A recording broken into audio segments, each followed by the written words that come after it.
In Herzogenaurach, it was said, half in fun, people first looked at your feet to see whether you were wearing Adidas or Puma. You really had to experience firsthand what it was like in a town with 2 factories and 2 soccer clubs. People just avoided one another. 2 new firms in Herzogenaurach were looking for powerful allies, like national soccer team coach Sepp Herberger. When he visited Puma boss Rudolf Dassler at the new factory, at first Puma had the better hand, but not enough money.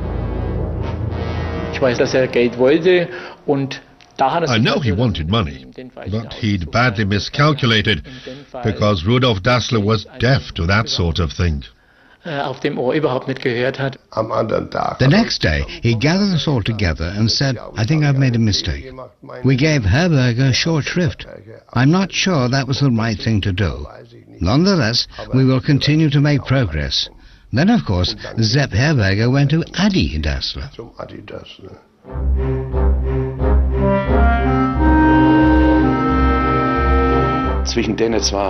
As far back as I can remember, there was never a bad word between them.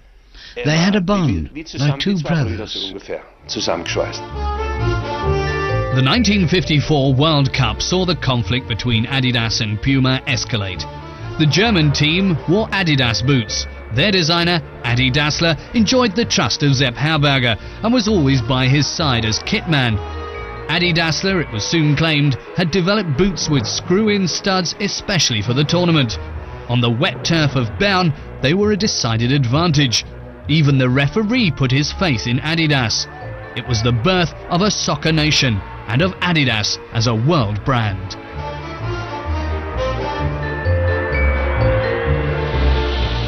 Schäfer nach innen geflankt, Kopfball, abgewehrt, aus dem Hintergrund müsste Rahn schießen. Rahn schießt, Tor! Tor! Tor! Tor! Aus! Aus! Aus! Das Spiel ist aus! Man hat das richtig gut gemacht. You have to say they handled things really well at Adidas. They presented this story, this fairy tale so well that it really opened the door for Adidas as an international brand. Our colleagues on the other side probably took it as a real blow because it was a huge triumph that was all over the newspapers. I'm certain that the products they manufactured were also good, although perhaps a tad inferior to ours.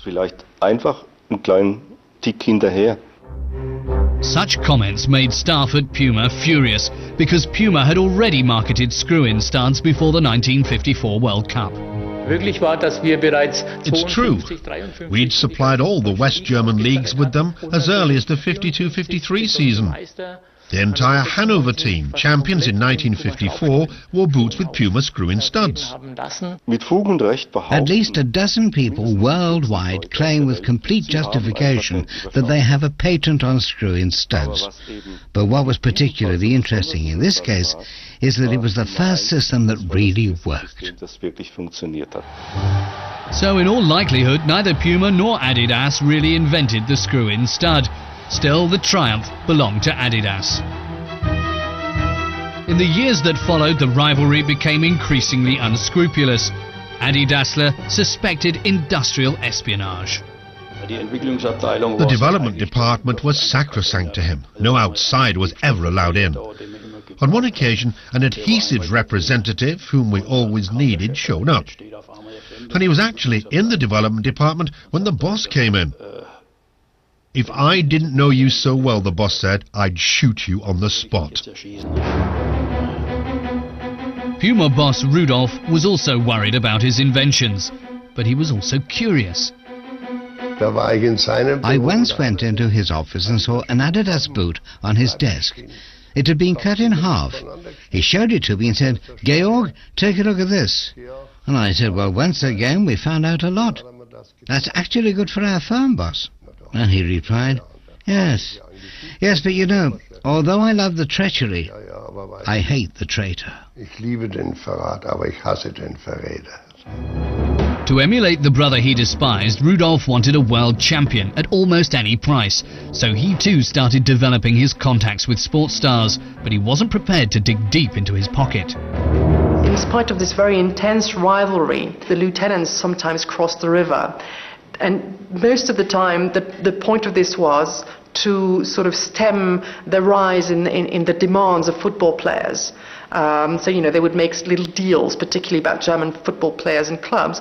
And on one particular occasion, for one man who was, completely unique, they came to a sort of peace agreement called the Pelé Pact. Brazilian star Pelé was the world's finest soccer player, and when it came to advertising, no one was in greater demand. Pelé was a player who had a price normally no one could afford, because he was gifted with such unparalleled skill. If the two firms had started to fight over Pelé financially, each would have had to fork out an enormous amount of money. So they came to a tacit agreement, it seems, that neither would approach him. Rudolf and Friedel Dassler sent son Armin to the 1970 World Cup in Mexico to sign up stars apart from Pelé, but the brilliant Brazilian proved too tempting. So after the tournament, Armin flew to Brazil with around $100,000 in cash. It's said that he kept the money in a safe, but in reality he had it stashed in flower pots. At last, Puma too had a legend on the payroll, but to achieve this, Armin Dassler had broken the Pelé Pact between Adidas and Puma.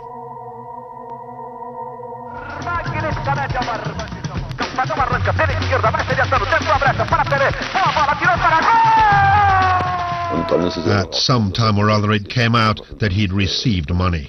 That gave rise to some pretty nasty scenes involving my father and Horst Dassler. The conflict between two brothers widened into a war between their sons. By now, Horst Dassler was in management at Adidas, and he tackled Puma's Armin Dassler about the Pelé affair. I'm sure he had a very bad time. I mean, what can he do? The main consequence of this is that from there on in, all deals were off.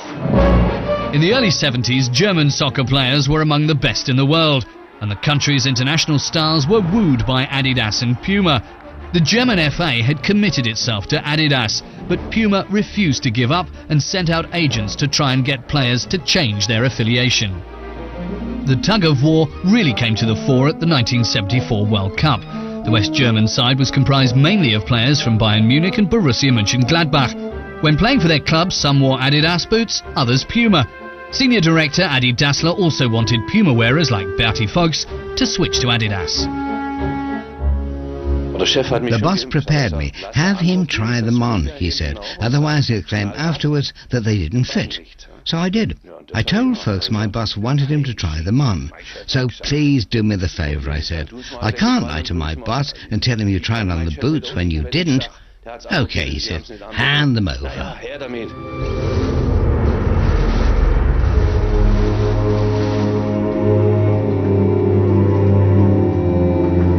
He took the boot, lifted up the tongue, looked inside and said, "There's nothing in here."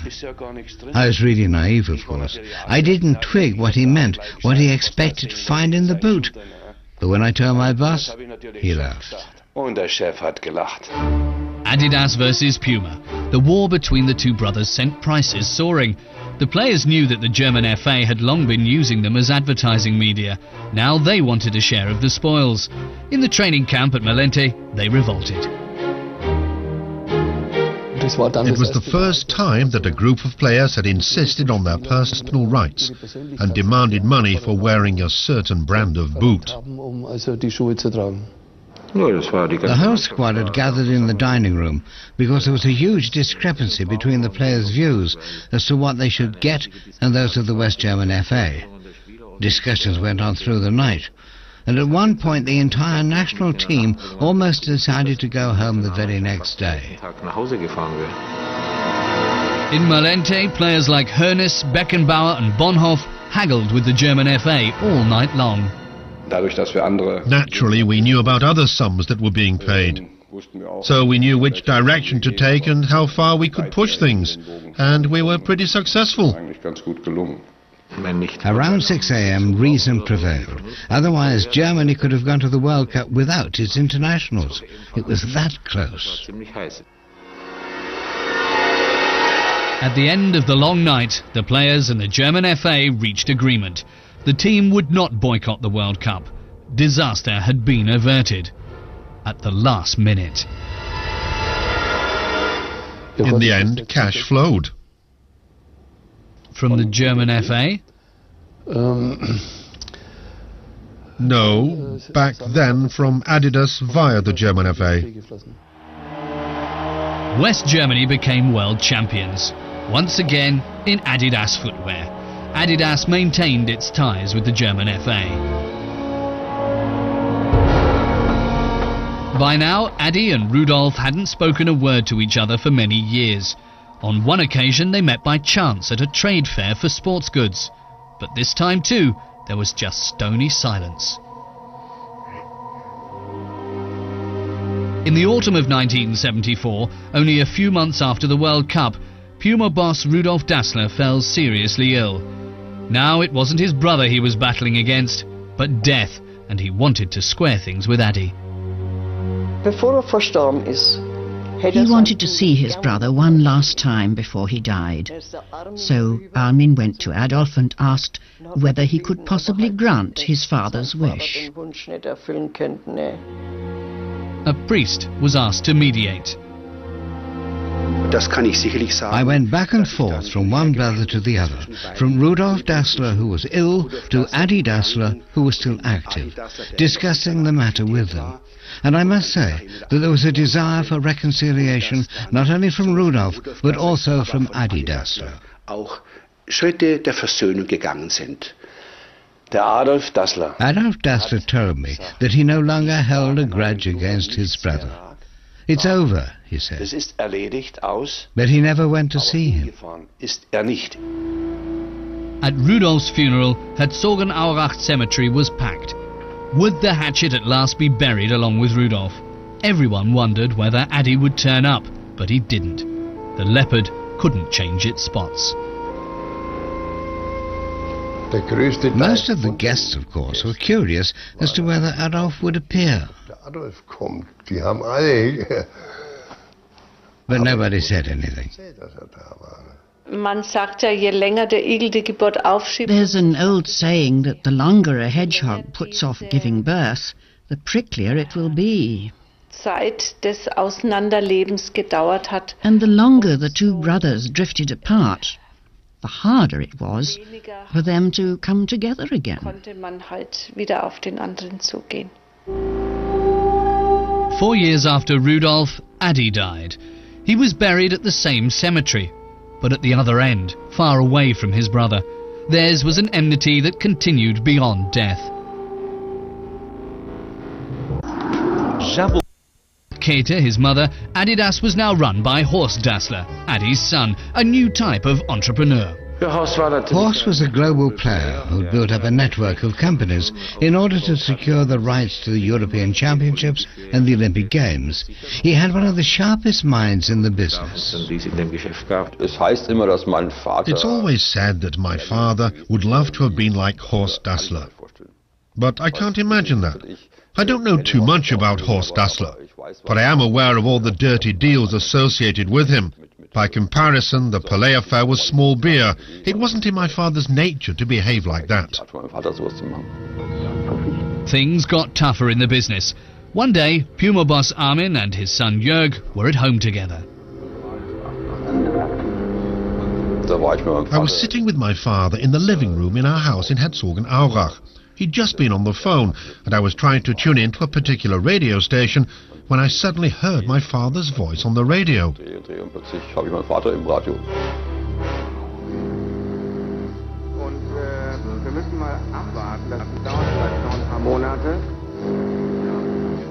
Something's crooked, I thought.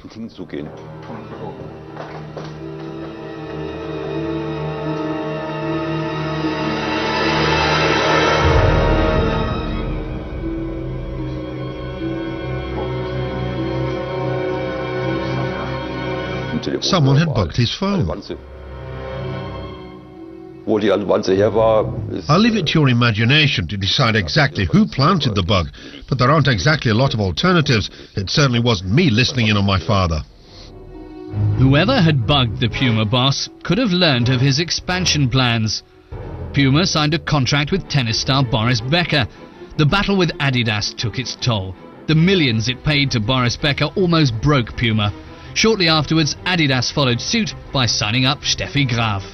The duel was becoming more and more relentless.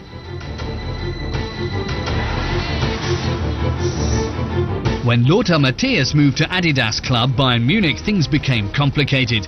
Since his father was a caretaker at Puma, Lothar was under contract with Puma.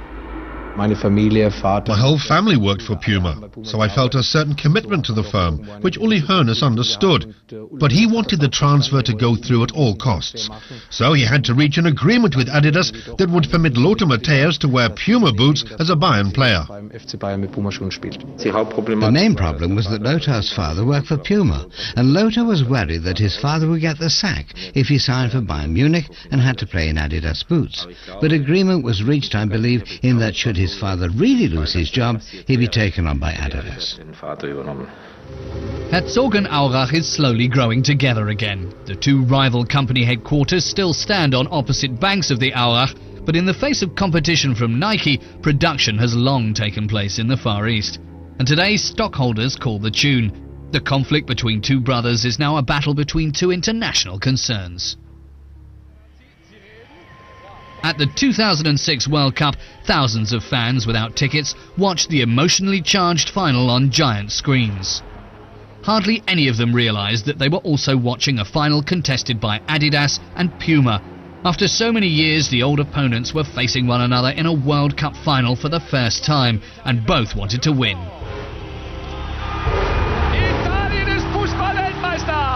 There's no doubt, of course, that it was a historic event for Puma. Never in the firm's history had a team wearing Puma boots reached the World Cup final. It was pure chance that a Puma team reached the final. In the long run, there's no way Puma can hold a candle to Adidas in the soccer arena. A moment with 80 years of prehistory.